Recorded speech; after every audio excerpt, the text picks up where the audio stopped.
Еве, имаме можност денеска на дневниот ред да подискутираме за уште едно задолжување, конкретно за Законот за енергетска ефикасност, кој што е уште еден од низата на задолжувања кои што се присутни во собранието, конкретно на Комисијата по ново за задолжување, финансирање и буџет.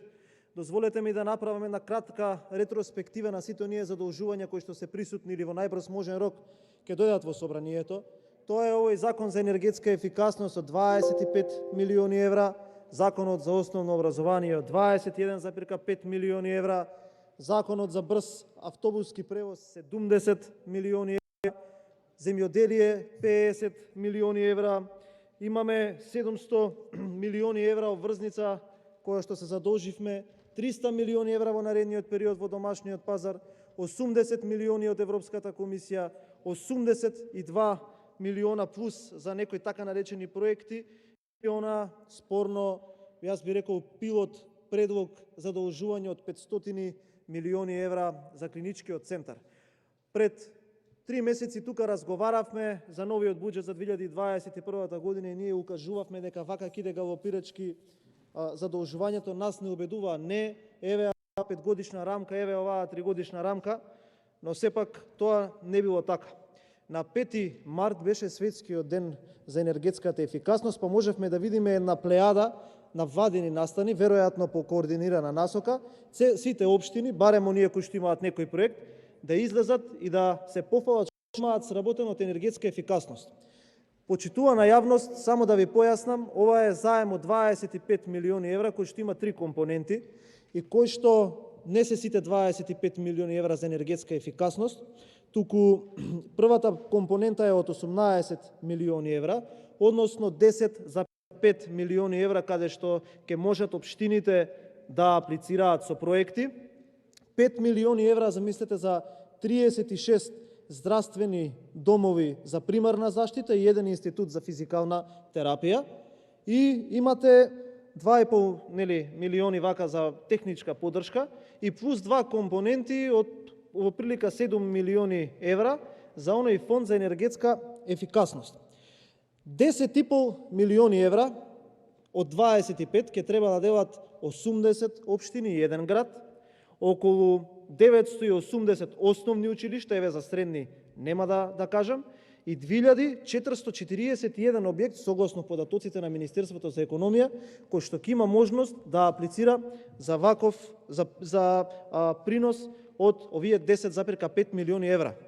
36 објекти за здравствена заштита и еден институт ќе се борат кажано за 5 милиони евра, додека за еден неформиран фонд за кој што уште не е донесен законот, ние ќе даваме 7 милиони евра. И тука морам да признам, и тоа ќе го приметите во наредниот период, кога ќе ги отвараме овие задолжувања и кога ќе ги апострофираме, затоа што немаме намера како опозиција да се подвлечеме при ваквото задолжување на ваквата ситуација во Република Македонија и некои овие пари да ги враќаат, тоа ќе биде народот, а некои со овие пари да се богати.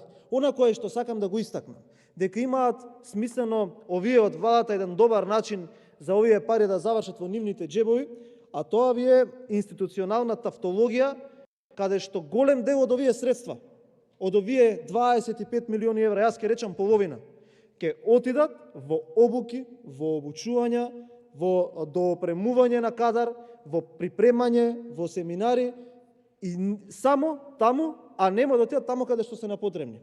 Јас направив една сметка, ако за овој непостоечки фонд, каде што допрва ќе треба да го менуваме законот и ќе треба да го формираме, се одвојат 7 милиони евра. Прашав слободно на пазарот, еден енергетски ефикасен прозор со 5 комори и со двостојно стакло чини 100 евра за метар. 70.000 метри квадратни површина со овие 7 милиони евра ние можеме да промениме. Ама не, тие 7 милиони евра ќе завршат за да обука на одреден кадар, кој што, внимавајте, досега ние како да го немаме во државата. Ајде сега малку за самата функционалност. Општините ќе може да аплицираат за средства во износ од 50 до 750.000 евра. Која е методологијата што ќе одлучи кој колку средства ќе добие или кое училиште ќе биде предодредено друго? Еве да земеме дека од 80 општини, од овие 980 основни училишта, училишта од 10 различни општини имаат ист процент на искористеност и аплицираат за сума од 750.000 евра. Ако им ги дадете вие тие пари на 10 училишта, значи повеќе ќе немате пари во ставката. Она што е исто така многу поважно, треба јасно да се наведат институциите за кои општините може да аплицираат. За општините, за кои згради, за училишта и дали ќе може градот Скопје да аплицира за средните училишта при градот Скопје. Тука доаѓаме во колизија со еден друг недостаток што го има овој закон, а тоа е прв дојден, прв услужен. Внимавајте. Вие ќе треба, за да подигнете средства, односно да се квалификувате, покрај тоа што ќе треба да бидете кредитно способен, градот Скопје, како најсериозна, најмасовна, најбонитетна институција, прво е кредитно способна, а второ има најбројна и би кажал најкомпетентна администрација во број која што ќе ги администрира овие работи. Тоа значи дека ако идеме по прв дојден прв услужен, прво градот има бонитет, а второ има администрација која што ќе може многу побрзо од другите општини да поднесе барање за ваква поддршка од владата и тоа да го добие. Би кажал, со овој закон ние продолжуваме да ги дискриминираме оние кои што работат домаќински на сметка на оние кои што работат недомаќински. Што мислам под ова? Ако во изминатите години одредени општини штеделе, биле подомаќени, за да направат доволна енергетска ефикасност, направиле енергетска ефикасност со замена на лед светилки, со замена на прозори, со замена на фасади, на сметка на некој друг проект, каде што трпат одреден притисок од граѓаните, некои кои што не одвојувале и не работеле, сега ќе добијат предност врз овие кои што имаат сработено во изминатиот период. Дозволете да општам со податоци кои што ги имам добиено од изјавата на оној кој што е предводник на владата.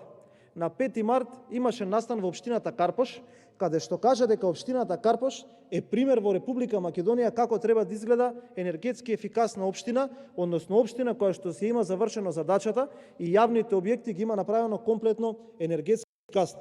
Кажете ми вие, зошто општина Карпош, ако му веруваме на премиерот, која што е пример за енергетска ефикасност, и мајки предвид да поразговарам и со луѓе кои што имале можност да работат таму и кога ја управувал друг градоначелник, и им верувам барем за 90% од објектите, ќе биде дискриминиран врз основ на некој кој што не работа. Еве, јас имам тука еден конкретен предлог кој што го произнесов и на комисија. Ајде да не ги дискриминираме и тие општини кои што се ја завршиле условно кажано домашната задача и да направиме да имаат можност и тие општини да пристапат до овие средства, со кои што наместо промена на јавните објекти, односно одредена додавка, одредена исправка, одредена градежна активност за енергетска ефикасност, ќе може да аплицираат за средства, каде што заедно со партнерство со граѓаните ќе може да интервенираат во енергетска ефикасност на објекти за колективно домување. Сметам дека е честно и сметам дека е фер, затоа што некој ако штедел и си ја завршил работата, не смее да биде дискриминиран врз основ на некој кој што не си ја завршил работата. Она кое што е многу попотребно. Треба да се направи скрининг, односно владата, како што ги впрегнува институциите да фати некој кога е во опасност од паѓање на владата, да ги впрегне општините и да направат скрининг. Што значи скрининг? Да видат кои од тие објекти има потреба од ваква интервенција, да ја пратат на владата, за владата да може да направи предмер пресметка и да направи подетални услови за апликација, за да може оваа постапка да иде најтранспарентно. Она кое што е многу важно, во втората компонента за техничка поддршка во износ од 22,5 милиони евра може да ја користат Министерството за економија, Министерството за финансии и Банка за развој на Република Македонија. Тука имам уште еден предлог. Сметам дека не е оправдано и изоставено Министерството за транспорт и врски, конкретно секторот за домување, кој што од прилика, тоест од близина, ја обработува тематиката со домувањето и е надлежен за законот за домување, каде што се прават измените за енергетска ефикасност. Она кое што е многу важно, она кое што сметам дека треба да се стремиме, е дека треба да правиме и да градиме вакви проекти, но јавноста мора да знае дека од овие 25 милиони евра, за жал, помалку од половина ќе завршат таму каде што требаат. Зафатете се за работа Бацајте ги шемите кои што не прават ништо добро за граѓаните на оваа држава. Ви благодарам.